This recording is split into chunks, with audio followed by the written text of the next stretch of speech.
At ali po sa inyong lahat mga kapatid, welcome sa ating programa sa Julie de Guzman Presents on the Air.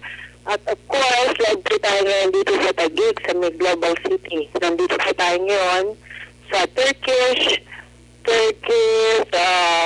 ito yung business trade mission, no? Kung saan ay nais po nilang ipahayag yung mga gawain ngayon dito sa Turkey. Pakitawag mo si Ma'am Sylvia. Ma'am Sylvia Villalobos, no? Okay, so mga kaibigan, nagpupuloy po tayo sa ngalan ng buong pamunuan ng Kakampi Online, ang kapisana ng mga kamag-anak ng migrante mga kagawang Pilipino. At syempre, nagpapasalamat po tayo sa ating technical partner, nandiyan si Chris. Thank you so much. Ito po niling ko, Julie de Guzman. Sana na pala ating partner si Captain Rolando D. Durana. At siyempre, ang kaganapan po dito ngayon, no, tayo po nakaantabay ko po sa gaganaping pagtitipon, no, isang forum po ang gagawin po dito. At of course, kasama na po natin ang PTB4, si Paul Hilasayo, of course, at si MJ de Guzman, si Rachel Delano, at of course, yung ating mga friends, no, na taga-media rin. At nagpasalamat tayo kay Executive Vice President Abdul Ghani Makatoman na siya po nag-imbita po sa atin dito para po sa kaganapan po dito sa nandito po tayo nga sa PCCI na kung saan matatagpuan sa McKinley Hills, no? At dito po sa programa ko ngayon ay meron dito Turkey, Philippines, Ticolet, Yatrium, Purumo. Ayan. Ayan po yung salitang Turkey. The Turkey Philippines Trade and Investment Forum. Kung saan ay narito po ang iba't ibang mga tagapagsalita at siyempre ang Turkish Trade Mission po para sa kanilang business watching. Will just pakitawag mo si Ma'am Sylvia. Dito na lang ko siya imbitan kasi yung signal kasi wala tayong signal dyan eh. Okay. At siyempre, ang tabayanan po natin ng PR Director ng, of course, ng ito na ating grupo dito sa Turkey Philippine Trade and Investment. No? Ito po isang Turkish Chamber of Commerce, no? Na kung saan narito po ngayon at nakantabay po sa isang forum na gaganapin po mamaya pa po kasi 1:30, no?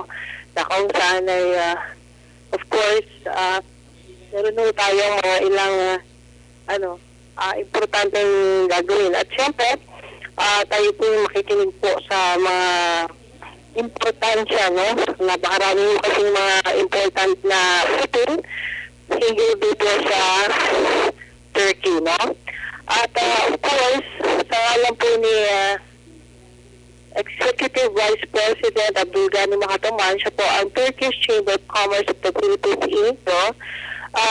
Kayo po ay narito sa Turkish Chamber of Commerce of the Philippines at welcome po natin ang Business Delegation from the Republic of Turkey to Turkish Trade Mission Business Matching. At narito po si Ma'am Sylvia Villalobos. Andyan pa? Ayan. Ma'am Sylvia! Yeah. Nagkakani po ma'am at gusto lang po malaman si Ma'am Sylvia Villalobos po ay Public Relations Director po ng Turkish Chamber of Commerce of the Philippines Inc. Yan. Ma'am Sylvia, gusto ko lang bigyan nyo lang yung highlight ng ating programa mamaya po 1:30. Okay, una sa lahat, good afternoon. Yung highlight ng program na ito mamaya is yung business forum and doon magsasalita yung mga mayroon kang bisita. The chairman of TUSCON. In TUSCON naman, ito yung consideration of businessmen and industrialists of Turkey na bumibisita dito sa bansa natin to explore trade, business and investment opportunities between the Filipino businessmen and Turkish businessmen. Tapos right after that, mayroon kaming business matching or mag-meet yung ating Filipino businessmen with their Turkish counterpart. Ito yung mga sector na nila-represent. Like we have food sector, we have industry sector, we have garments, textile sector, we have logistics, travel and tourism, and agricultural products. So, Yun, this is a very good opportunities dun sa ating mga businessmen from various sector na yun, mag-expand ng market nila between Turkey and the Philippines. Yun. Sabi pa lang mga Mm-mm. Opo. At syempre ma'am, so far, ano po mga ina-expect nyo after this matching? Ang in-expect namin kasi like sa past business matching namin ginagawa, may mga businesses na na-establish dito in partnership with the Filipino businessmen. So far, meron kaming mga flour mills like that. So we have also furniture na nag-establish na dito ng company sa Philippines. So what we are expecting from this mission na yun din to have more investment na mag-materialize yung mga objectives namin with the CCP na magpadami pa ng mga investors sa Philippines para mabigyan ng trabaho yung mga tao and of course to improve yung ating economic development. Lagi ba ninyo ginagawa ito? Yes, actually we are doing this every month. We are bringing in Turkish businessmen tapos nina-match namin sila sa mga Filipino businessmen din. Every other month or every month. So every month, tuloy-tuloy yon. Then every 3 months, we have a bigger event. Wow. Yon. So mga ilang taon na po kayo nagkakaroon ng ganitong business po? For this, 2 years. Like last year, we have a conference that's about global economy. And this year, ito yung aming starter for this year.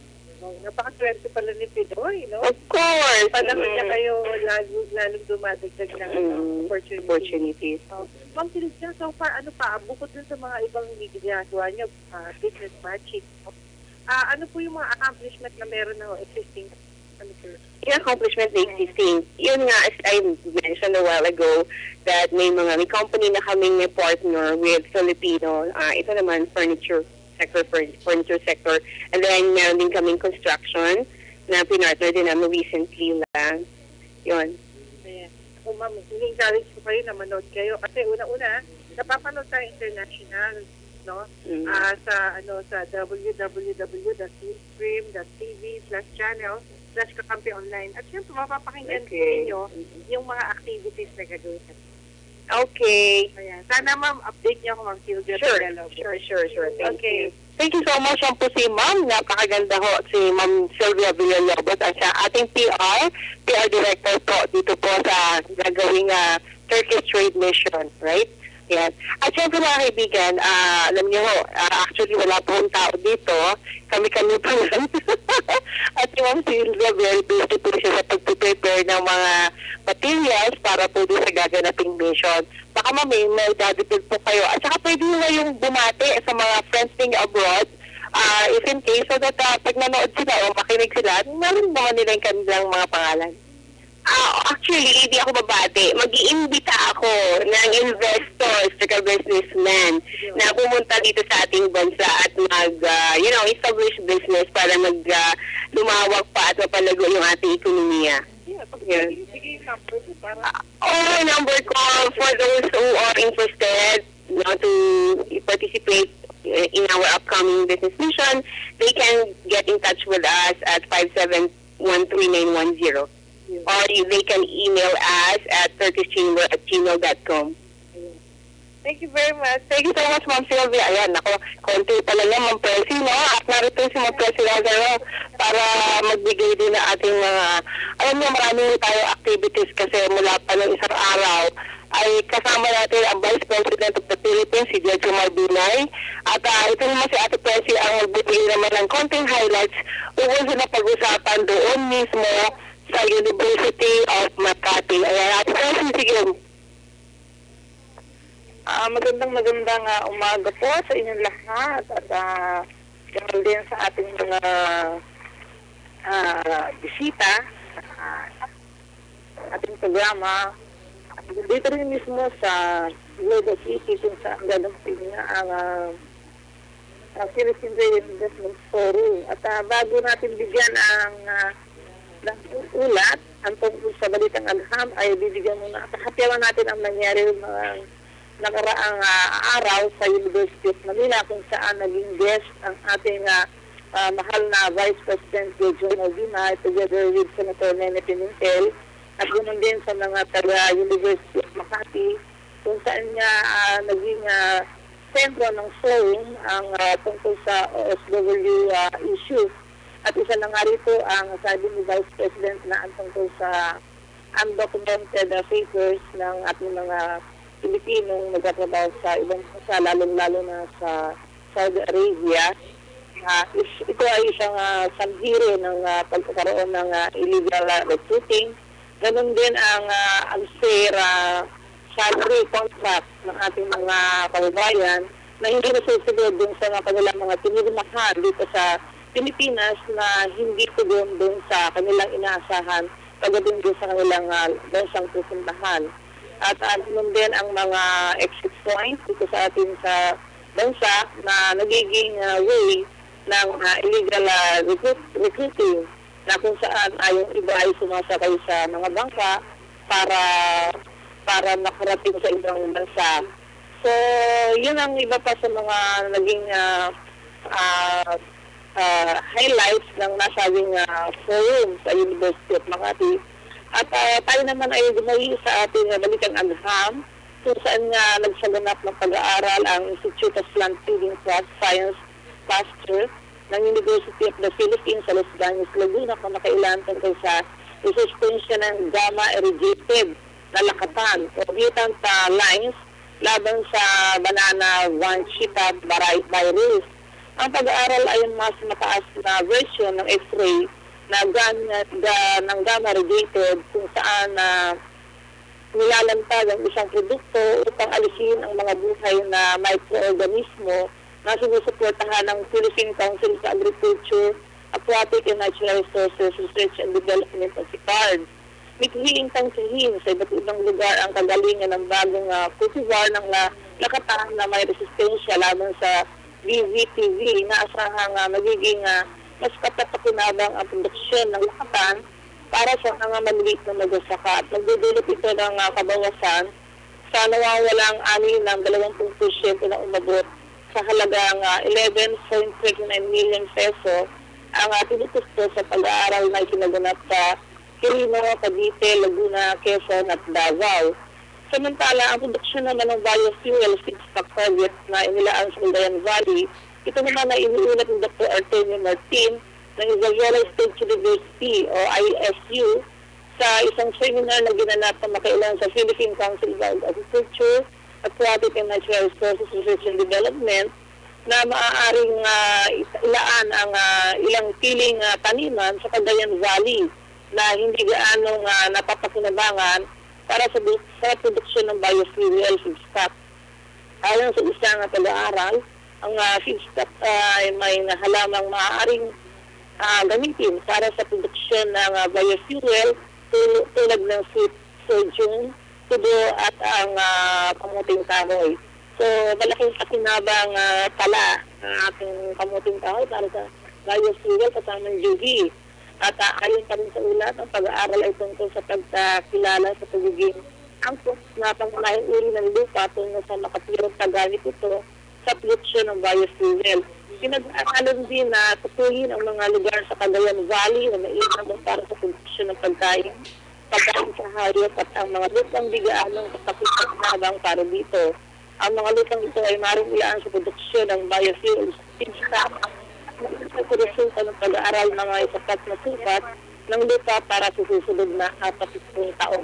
So, mga kaibigan, ngayon pa lang ito ay pinag-aaralan na. Kaya mo, almost 40 years from now, pinag-aaralan na ng ating mga scientists at mga lupang gagamitin para sa mga biofuel na atuma.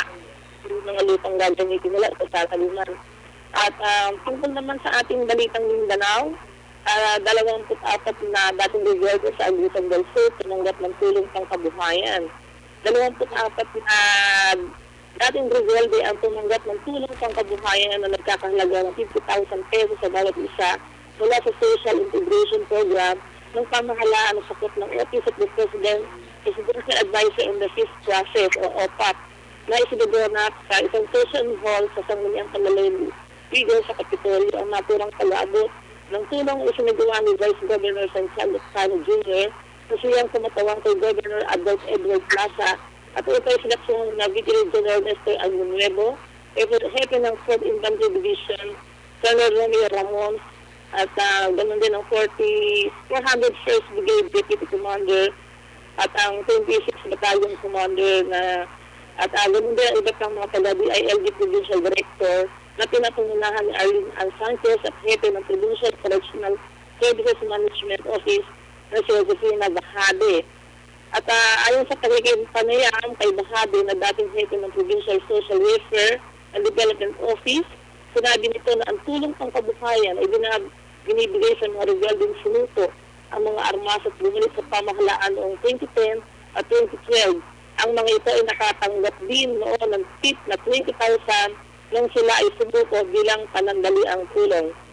So, muli, yan ang ating maiuunat kung tungkol sa ating balitang alham at ganoon din sa iba pang kaganapan sa ating mga kababayan sa Mindanao kung saan nga hindi natatapos ang pagtulong ng ating pamahalaan, ating gobyerno para sa ating mga kababayan sa Mindanao. Muli, para sa programang ito ng Kampi Online, ay ating ibinabalik ang oras at panahon para sa ating kasamang si David Gusto. Okay, maraming salamat, Ate Percy. Yan po ang balitang agham, no? Ng ating kagapay, no, na si Prezi Lazaro. At syempre mga kaibigan, mamaya po magpapatuloy po tayo ng iba't ibang mga balita pa mula sa labas ng ating himpilan, makalipas lamang ng ilang awitin na ihahandog po namin mula sa UK, London, kay Espinoso, and hopefully mamaya po magpapalik po ako, antabayan na ilang po kayong aalis.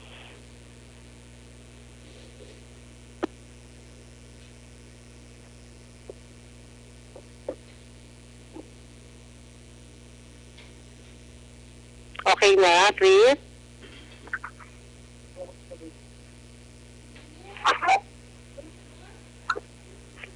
Hello, Chris?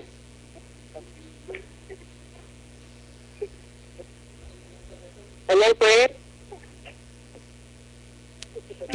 Ayan. Ano, mukhang nawawala yung technician natin.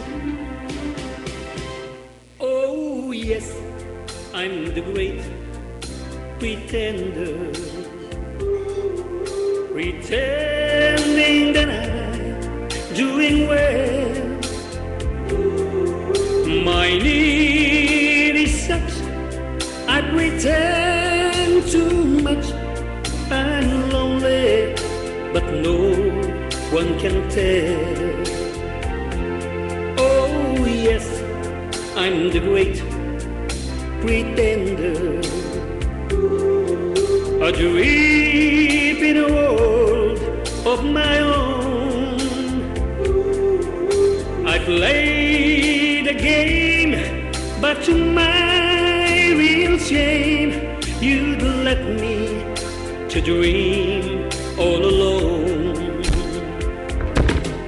To real is this feeling of make-believe. To real when I feel what my heart can conceive. Oh yes, I'm the great pretender. Just laughing and gay like a clown. I seems to be what I'm not. You see, I'm wearing my heart like a clown, pretending that you're still around. Yeah, to real is this feeling of make-believe. To real when I feel what my heart can conceive. Oh yes, I'm the great pretender. Just laughing and gay like a clown. I seems to be what I'm not. You see, like a clown, pretending that you're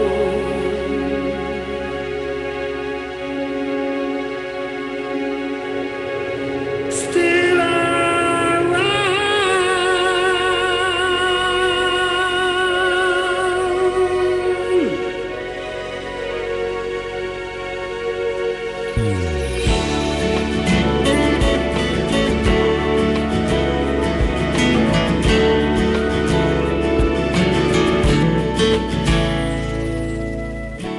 Narinig ko lang pangalan mo, nangingiti na ako.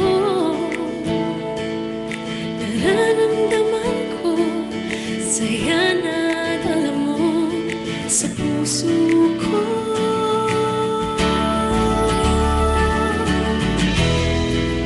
Dahil sa'yo nagsikap ako.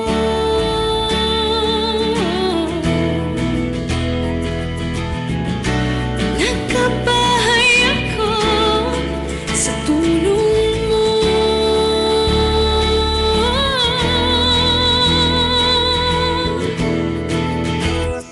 Love kita, pag-ibig ko. Love kita, pag-ibig ko. Love kita, pag-ibig ko. Love kita, love kita, pag-ibig ko.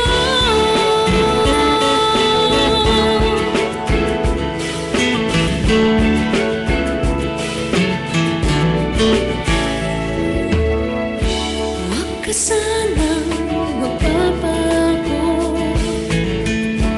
lagi sanang isipin ako. Kasi ang kinabukasan ko nakaasa sa'yo. Love kita, pag-ibig ko. Love kita, pag-ibig ko. Love kita, pag-ibig ko. Love kita, love kita, love kita,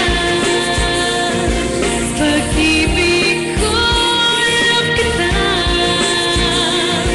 pag-ibig ko. Love kita, pag-ibig ko. Love kita, love kita, pag-ibig ko.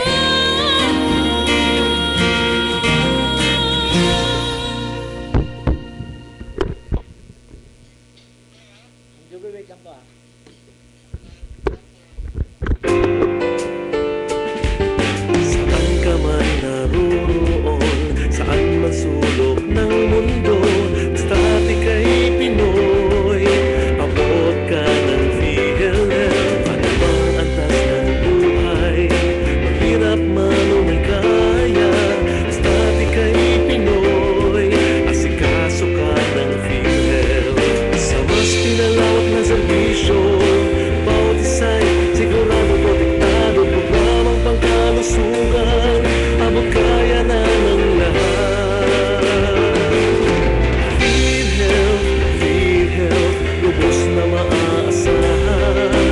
PhilHealth, PhilHealth, kaagapay ng bayan. Basta't ika'y Pinoy, sagot ka ng PhilHealth. Okay, maraming salamat po muli po. Ito po si Jubilee Guzman. Tawalan po na ating programa dito po sa PCCI at kasama natin ang napakagandang si Ma'am Sylvia Villalobos, no? Na talaga naman sabi nga po siya po ang natatanging punong abala. Ma'am, kausapin mo na kita. Ayan. Ma'am Sylvia, gusto ko lang baka dagdagan mo pa yung impormasyon na pwede nating ibahagi sa ating mga viewers at listeners na napapanood nila ako. Kaya lang ngayon, nandito ako, kaya hindi sila napapanood.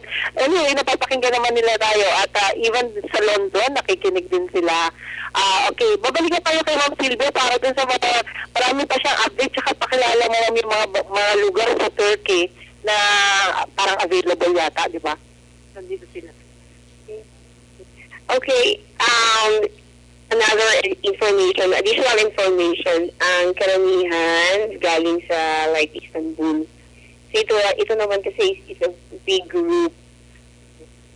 Big group siya ng isang organization, which is Tuskon nga, na galing sila sa iba't ibang parte ng Turkey to promote business and to invite investors to joint venture dito sa Philippines natin.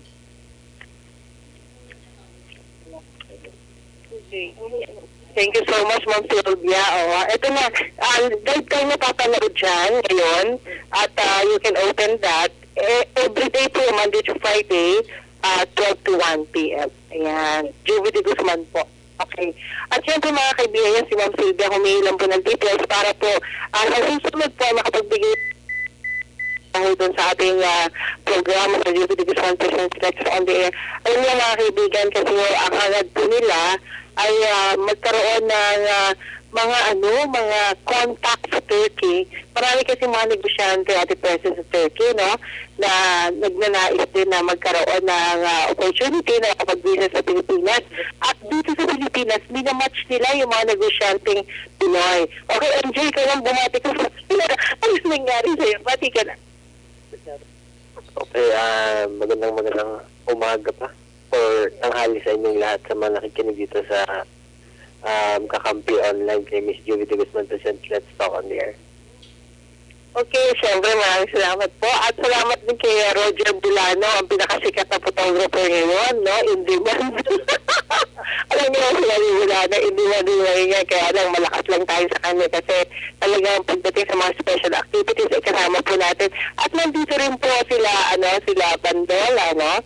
Sila George Bandola ng PTV4 at of course naka-prepare na rin po sila for coverage sa Channel 4. At ngayon mga kaibigan, tayo naman po ay mayroong konting ibabahati, no?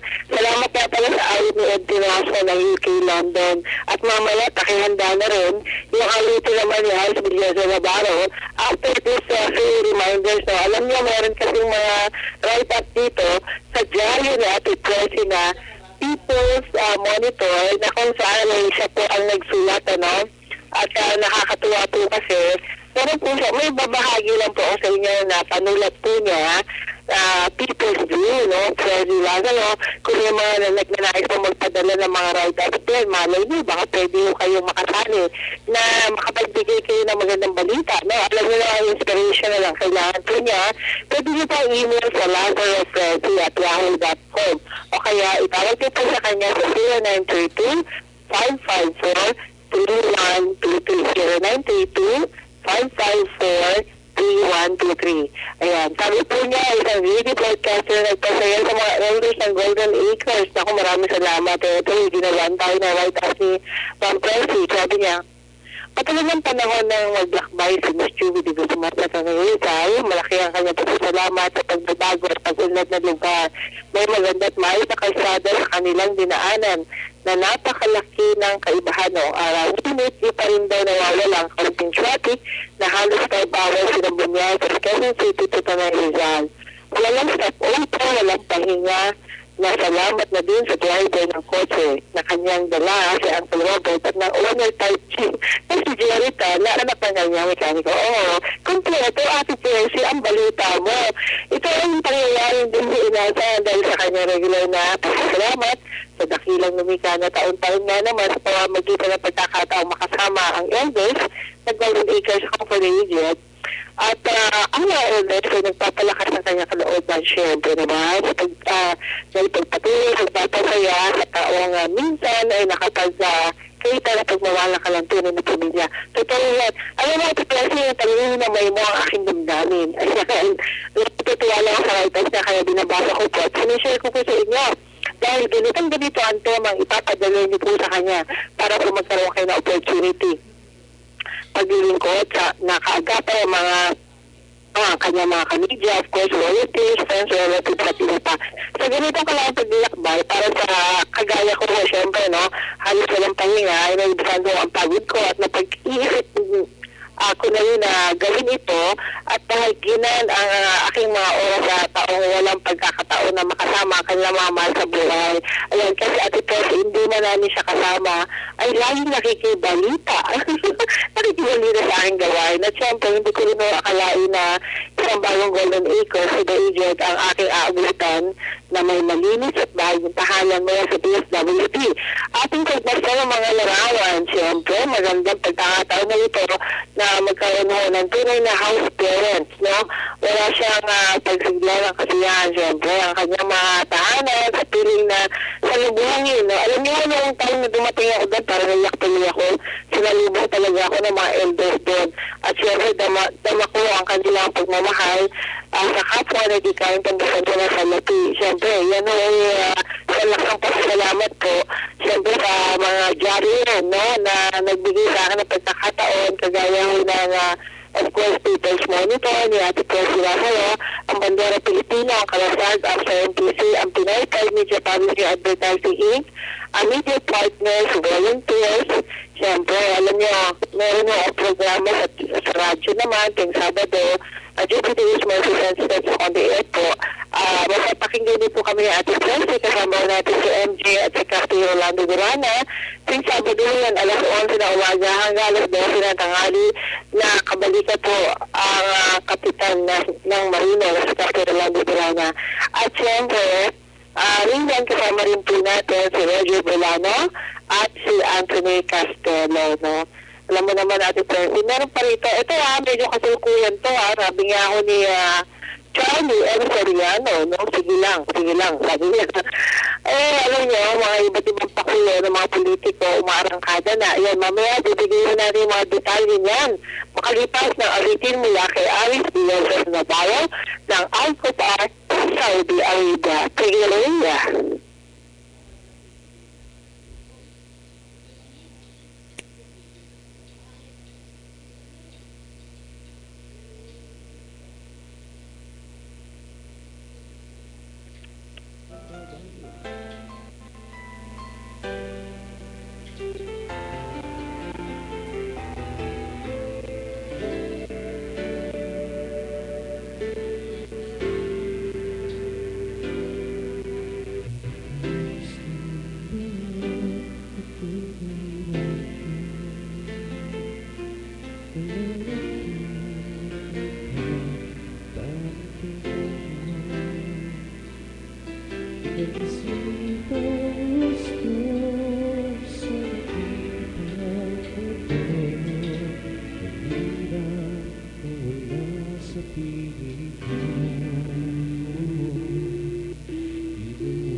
Mananatili ko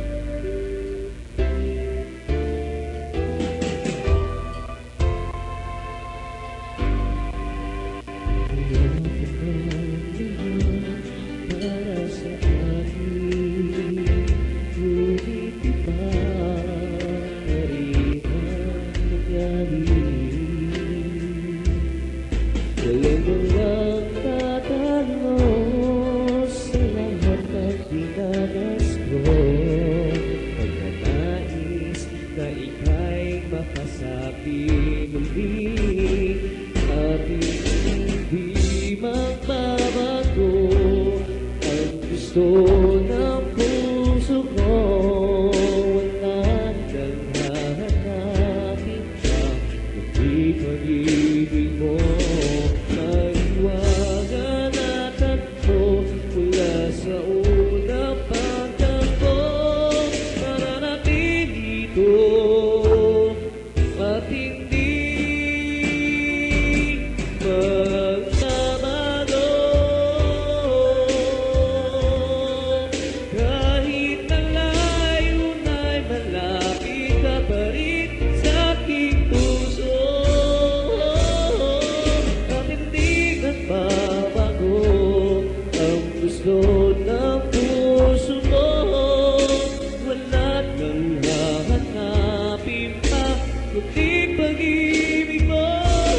Maiwagan na tanto mula sa una pang takbo, mananatili ito, mananatili ito, mananatili ito, at hindi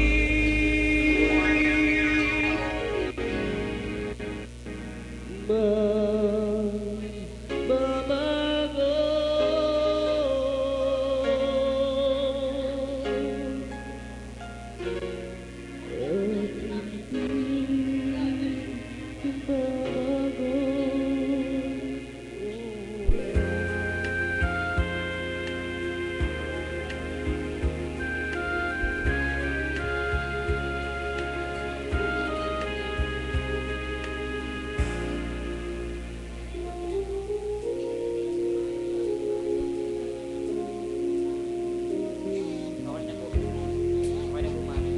Nagbabalik po ako, Jubilee Guzman, kaya lang po ni Captain Rolando Durana. At ngayon po ay nagpe-prepare pa rin po parang dun sa gaganaping Turkish Trade Mission. Narito pa rin po tayo sa PCCI building sa bandang McKinley Hills, no? Dito po sa Global City. Taguig, Metro Manila. At syempre, hindi po tayo nakarating po dahil malayo talaga yung traveling natin. But then, mga kaibigan, nagpapasalamat po ako at nakaagapo po natin si MJ, of course, si Roger Bolano, at si Percy Lazaro. At inaantabayan din natin yung mga iba pa natin kasama sa media, at si George Bandola ng PTV4, at marami pang iba na sila Griffith Atienza, at si, sino pa yung isa? Yung sinasabi mo ati Percy. Ayan. Si William, yan. At syempre mga kaibigan, alam niyo naman, no, pagdating sa mga ganitong kaalaman, napaka-importante po, diba? Yung ating mga informasyon na may babahagi. At syempre, ngayon mo dito paalala, no, kasi alam niyo naman na malapit na ang eleksyon. At pag ganito malapit na ang eleksyon, marami yung mga preparasyon ang ginagawa, no? Hindi lang po yan, marami po mga do's and don'ts mula sa COMELEC. At ito ang ayon sa pamunuan ng COMELEC din na dapat po pinag-iingatan din po ng mga kakandidato, no? At of course, ang sabi nga po kanina, no, ng ating kaagapay na si Charlie Soriano, mga iba't ibang pakulo ng mga politiko, siya namang umaarangkada. At dito nga po, sabi niya, it's more fun in the Philippines dahil sa nalalapit na 2013 midterm election na may mga politiko at ano-ano pulo ang kanila inaarangkada, makuha lamang ang atensyon ng mga kawawang botante. Ganun ba? At ipresi kawawa, ayan. Ito lang sa ating bansa na sobra ho ang saya ng eleksyon na para bang may mga kapistahan na nagaganap na ipinagdiriwa ang sigit sa lahat. Ito'y ginagastusan ho ng limpak na salapi ng mga tumatakbong kandidato. Ika nga, feel the essence of election. Ganon. Talaga nga naman. At syempre, may mga politiko na kanya-kanyang pakulo at papansin at nagsaan pa ang kanilang mga supporter at kanya-kanyang sigawan at iyawan na hakot sa kanilang mga supporter ng mga politiko, first-timer man o traditional politician, no? Trapo na tinatawag sa larangan ng kanilang ginagalawan. At syempre, maliban pa sa iba't ibang klase ng pangangampanya ng mga ito, ay hindi ho maayos, no? Ang siraan ng bawat isa. At paano nga ba ang ginagawang paghahanda ng bawat mamayang botante sa nalalapit na halalan sa 2013 na kaugalian at nakasanayan na.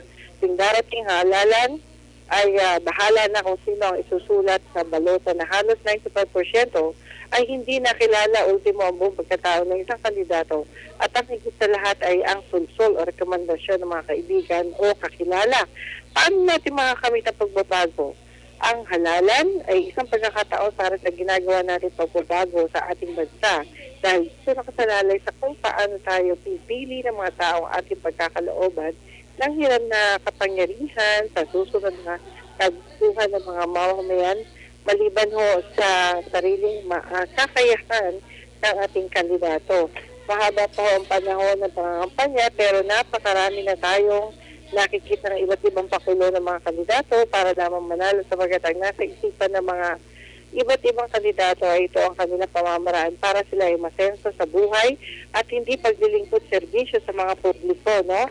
Serbisyong pampubliko na may sahod na nagmumula sa sambayan ng Pilipino at ito hindi libre na may porsyentong legal sa paglilingkod na sa taksana ginagampanan na buong tapat at hindi ang pandaraya sa mga kontratang nakabalot sa panahon ng kanilang paglilingkod. At syempre, ang isipan na talino ay isang bagay na kailangan nating gamitin sa lahat ng oras kung paano tayo bumasa ng mga sinasabi at binibitawan na salita ng mga kandidatong kasabay sa pagbasa ng mukhang nagsasalita sa harap ng mamamayan. Sapagkat may mga mapagkunwaring magaling magsalita, magaling magpaliwanag at kaya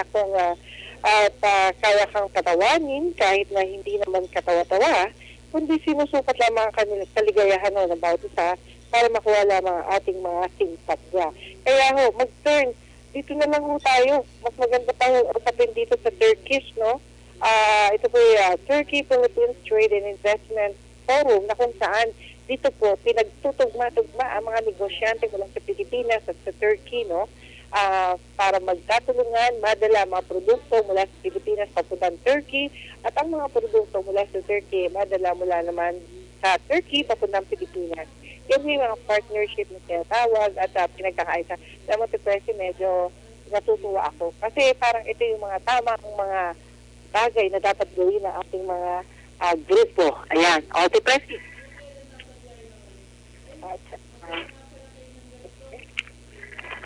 Siyempre, Judy, at yun nga, ang napakaganda ng iyong pinuran kanina tungkol din sa ating mga negosyo dito sa ating bansa na may mas palupang lumabong at lumawak.